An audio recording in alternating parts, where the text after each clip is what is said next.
قوت ملی، اسی کو برن کریں گے انرجی ملے گی۔ سانس باہر نکلتا ہے، یہ صفائی کا ذریعہ بنتا ہے، کاربن ڈائی آکسائڈ اور بہت سی چیزیں نکل گئی۔ بس بر ہر نفس 2 شکر واجب بس، ہر سانس پر 2 مرتبہ شکر کرنا چاہیے۔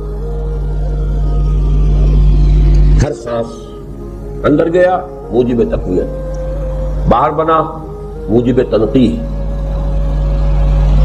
لہذا پس بر ہر نفس 2 شکر واجب بس۔ تقریباً اسی طرح کا یہ معاملہ ہے، لیکن اب یہ کیسے صدقے ہوں گے؟ اس صدقے ہی کے جیسے کہ پہلے آ چکا ہے اسی کی یہ تعریف میں ہے۔ تعدل بین اثنین صدقۃ، 2 آدمیوں کے درمیان عدل کراؤ، فیصلہ کرا دو عدل کے ساتھ، یہ بھی صدقہ ہے۔ تعین الرجل فی دابتہ فتحملہ علیہا اور ترفع لہ علیہا متاع۔ ویڈیو شروع کرنے سے پہلے ایک گزارش ہے، اگر آپ ہمارے چینل پر نئے ہیں تو سبسکرائب ضرور کریں اور ڈاکٹر اسرار احمد رحمت اللہ علیہ کے لیے سورہ فاتحہ پڑھ کر کامنٹ میں آمین لکھنا نہ بھولیں۔ شکریہ۔ صدقۃ، اور تم مدد کرو کسی انسان کی اس کی سواری کے معاملے میں کہ اسے اس پر چڑھنے میں مدد دو، یا یہ کہ اس کی کوئی چیز، اس کا سامان نیچے سے اٹھا کے پکڑا دو، اونٹ پر سوار ہو گیا ہے اب نیچے سے سامان پکڑا رہے ہیں، یہ بھی صدقہ ہے۔ والکلمۃ الطیبۃ صدقۃ، ہر پاک بات جو اپنی زبان سے نکالو گے وہ صدقہ ہے۔ فلیقل خیرا او لیصمت، بات صحیح کرے، اچھی کہے یا خاموش رہے، ہر اچھی بات جو زبان سے نکلتی صدقہ ہے۔ وبکل خطوۃ تمشیھا الی الصلاۃ صدقۃ، اور ہر قدم جو وہ نماز کے لیے جاتا ہے تو اٹھاتا ہے یہ صدقہ ہے۔ وتمیت الاذی عن الطریق صدقۃ، اور راستے میں سے کوئی اذیت شے کو، اذیت بخش چیز کو دور کرتا ہے، کہیں روڑا پڑا ہوا ہے، کہیں کچھ اور ہے، کوئی ٹھوکر کھا جائے گا، تو ہو سکتا ہے کہ کوئی اندھا گزرے، اس کے لیے کوئی مصیبت ہو جائے، اس کو اگر ہٹاتے ہوئے چلے گئے۔ زندگی آمد برائے بندگی، زندگی بے بندگی شرمندگی۔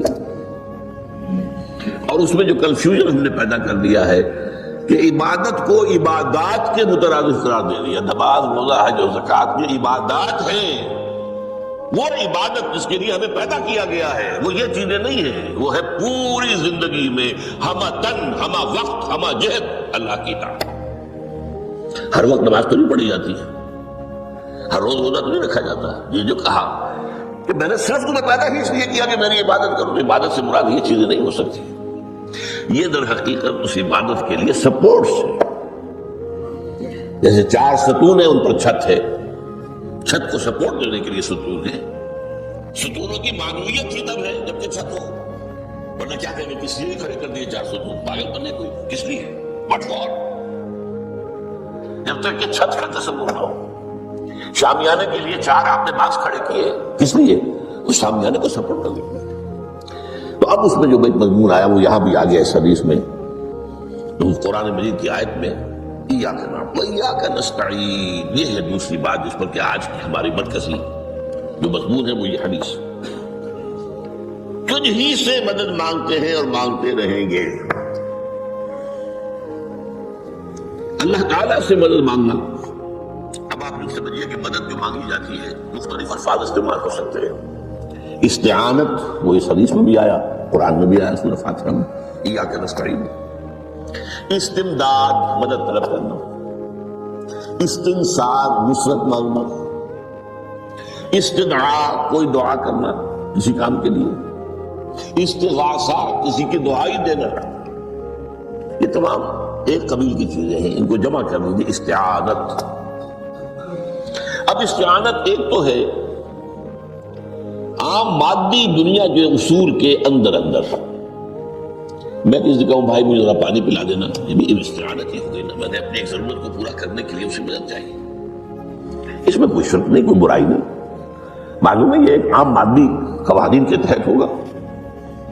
یہ علیحدہ بات ہے کہ حضور کے بارے میں یہ آتا ہے صلی اللہ علیہ وسلم کہ آپ کبھی ایسے کام کے لیے بھی کسی کو نہیں کہتے تھے، یہاں تک کہ اگر آپ سواری پر ہوتے تھے اور آپ کا جو کوڑا ہے وہ نیچے گر گیا تو آپ اپنی سواری کو بٹھا کر یا اتر کر خود گھوڑا اٹھاتے تھے، کسی سے کہتے نہیں تھے کہ مجھے ذرا اٹھا۔ تو یہ استدعاء، استعانت، استمداد، اس میں ایک درجے ہیں، بڑے اونچے اونچے درجے بھی ہیں، لیکن عام حالات میں ہم مادی قوانین کے تحت اگر کوئی مدد چاہے کسی سے تو کوئی بری بات نہیں، اس میں کوئی شرک نہیں، اس میں کوئی کفر نہیں، اگرچہ بعض حضرات کے نزدیک اس کا ایک درجہ ہے، وہ میں بعد میں بیان کروں گا۔ لیکن یہ کہ ماورائی انداز میں کسی غیر مرئی حقیقی یا باہوما شخصیت سے مدد مانگنا، یہ شرک۔ غیر مرئی حقیقی فرشتے ہیں، غیر مرئی ہے حقیقی، باہوما جنہوں نے گاڈز اینڈ گاڈیسز اور آلہہ بنا لیے، دیویاں دیوتیاں بنا لیے، یہ باہوما ہے، ان کے وہم کی پیداوار، وہ بھی غیر مرئی ہے۔ انہوں نے تصویریں بنا دی ہیں پوجنے کے لیے، لیکن وہ یہ کہتے ہیں کہ یہ تصویریں جو ہم نے بنائی ہیں یا یہ مجسمے بنائے ہیں، بت بنائے ہیں، یہ صرف توجہ کے ارتکاز کے لیے ہے، تاکہ پورا مراقبہ کر سکے، ہم اپنی توجہ کو مرکوز کر سکیں۔ ہمیں نہیں پتا ہے کہ ان بتوں میں کچھ نہیں ہے۔ ایک عام ہندو ہے بیچارہ، عام جاہل دیہاتی، وہ تو یہی سمجھتا ہوگا کہ اسی میں ہے سب کچھ، اس بت ہی کے اندر ہے۔ لیکن جو پڑھے لکھے ہندو ہیں، جو تعلیم یافتہ لوگ ہیں، ڈاکٹر رادھا کرشنن بہت بڑا فلسفی تھا، جو آپ کو معلوم ہے بھارت کا صدر رہا ہے، بہت بڑا فلسفی۔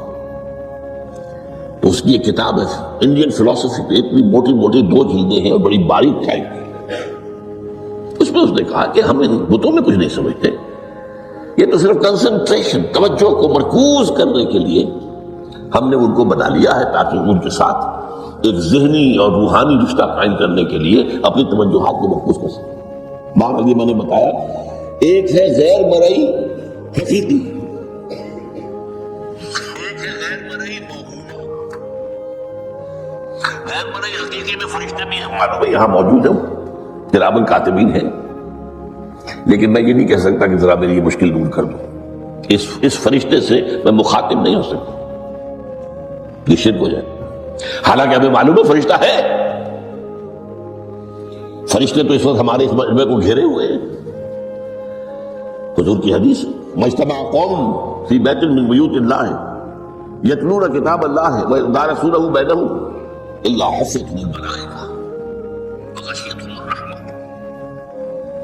جب بھی کبھی میرے گھروں سے کسی گھر میں میرے بندے جمع ہوتے ہیں قرآن کو پڑھنے اور سمجھنے کے لیے، سمجھنے سمجھانے کے لیے، تو فرشتے ان کے گرد گھیرا ڈال لیتے ہیں اور ان پر رحمت چھا جاتی ہے اور سکینت ان پر آسمان سے نازل ہوتی ہے، اور اللہ تعالیٰ ان کا ذکر کرتا ہے فی من عندہ۔ دیکھو اے فرشتوں، تم تو کہتے تھے نا کہ اے اللہ تو یہ خلیفہ بنانے چلا ہے آدم، یہ تو دنیا میں فساد مچائے گا، دیکھو وہ میرے بندے وہ کیا کریں۔ اللہ تعالیٰ ذکر کرتا ہے ان کا اپنی اس مجلس میں، وہ جو ملائے اعلیٰ کی مجلس ہے، جو اللہ تعالیٰ کے قریب ترین جو فرشتے ہیں، تو فرشتے ہیں لیکن مدد نہیں مانگی جا سکتی۔ اسی طرح اب ذرا مسئلہ دوسرا وہ مختلف ہی ہو جائے گا۔ میں نے پہلے وہ بات کی جس میں اختلاف کا امکان ہے، فرشتے تو ہیں، اس پر ہمارا ایمان ہے، اور اصل میں ایمان بھی ملائکہ ہی کی شکل بگڑی ہے۔ یہ جو گاڈز اور گاڈیسز بنا لیے گئے اور دیوی اور دیوتا بنا لیے گئے اور آلہہ بنا لیے گئے، ملائکہ ہی کی، ملائکہ کو اللہ نے ایک ایک کام کے اوپر معمور کیا ہوا ہے۔ یہ پہاڑوں کا فرشتہ ہے، یہ بارش کا فرشتہ ہے، یہ فلاں کا فرشتہ ہے، انہوں نے انہی کو دیوتا بنا لیا۔ بس غلطی کیا لگی کہ ان کا کوئی اختیار بھی ہے۔ ہمارا ایمان کیا؟ فرشتوں کا اختیار کوئی نہیں، یفعلون ما یؤمرون، جو اللہ حکم دیتا ہے کرتے ہیں، ان کا کوئی اختیار نہیں۔ بس یہ باریک سا پردہ ہے، یہی ایمان بھی ملائکہ بن گیا ہے، دیویوں دیوتاؤں کی شکل اختیار کرتے۔ عرب کے لوگ خدا کی بیٹیاں کہتے تھے، وہ یہ فرشتے خدا کی بیٹیاں ہیں، ان کے نام پر لات، یہ مؤنث نام ہے، لات، عزا عزیز کا مؤنث ہے، منات یہ سب مؤنث نام، یہ دیویاں ہیں، یہ اللہ کی بیٹیاں ہیں، فرشتے جیسے۔ تو میں نے کہا کہ پہلے میں نے بات کی ہے وہ غیر مرئی کہ جو یقینی ہے، متفق علیہ ہے، فرشتے ہیں۔ ایک ہے مختلف فی، وہ یہ ہے کہ اولیاء اللہ کی ارواح بھی ہیں، ان کو بھی یہ اگر یہ قول امام الہند شاہ ولی اللہ دہلوی کا نہ ہوتا تو میں کبھی اس کو تسلیم نہ کرتا. ان کا قول ہے کہ اللہ تعالیٰ اپنے جو بڑے محبوب بندے ہوتے ہیں ان کے انتقال کے بعد ان کی ارواح کو بھی فرشتوں کے جو درجہ اسفل ہے، سب سے نچلے درجے کے جو فرشتے ہیں، ان میں شامل کر دیتا ہے. اگر آپ کو ہماری ویڈیو اچھی لگی ہو تو ہمارے چینل کو سبسکرائب ضرور کریں. ڈاکٹر اسرار احمد رحمت اللہ علیہ کی وفات کے لیے سورہ فاتحہ پڑھ کر کامنٹ میں آمین لکھیں. شکریہ.